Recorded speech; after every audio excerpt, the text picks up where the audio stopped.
দক্ষিণী সিনেমার একসময় জনপ্রিয় নায়িকা রাধিকা কুমার স্বামী কর্নাট সিনেমার পরিচিত মুখ তিনি। তবে সিনে জীবনকে ছাপিয়ে ব্যক্তিগত জীবন নিয়ে বেশি আলোচনায় তিনি।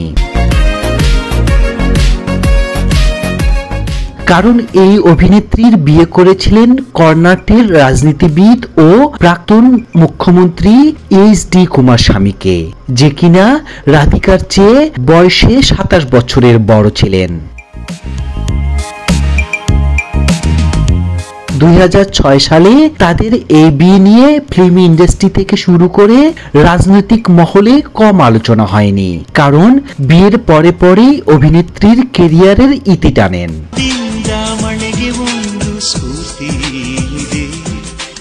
বিয়ের সময় রাধিকা এইচ.ডি. কুমার স্বামীর থেকে 27 বছরের ছোট ছিলেন। ভারতীয় সংবাদ মাধ্যমের খবর অনুযায়ী এটি ছিল তাদের দ্বিতীয় বিয়ে। এইচ.ডি. কুমার স্বামী প্রথম বিয়ে অনিতার সঙ্গে 1986 সালে হয়েছিল। অন্যদিকে রাধিকার প্রথম বিয়ে হয়েছিল 2000 সালে, যা বেশি দিন টেকেনি।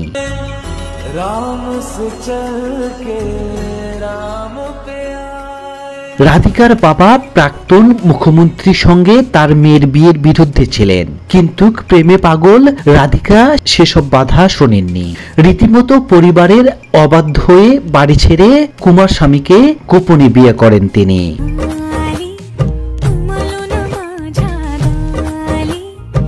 মাত্র 14 বছর বয়সে নীলাগাকি সিনেমার মাধ্যমে রাধিকা তার অভিনয় জীবন শুরু করেন। তখন সে নবম শ্রেণীর পড়াশোনা করতেন। 2002 সালে নীলামেঘ শামা থেকে জনপ্রিয়তা পান এই অভিনেত্রী।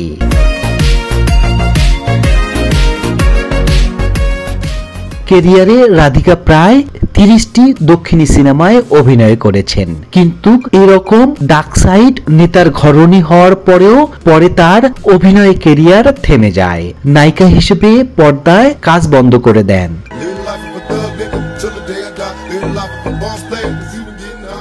এরপর চলচ্চিত্র প্রযোজক হিসেবেই অভিষেক ঘটে। নির্মাতা হিসেবে তার প্রথম ছবি ছিল লাকি। সেই সঙ্গে দক্ষিণ সিনেমায় নিজেকে প্রযোজক হিসেবে প্রতিষ্ঠিত করেন।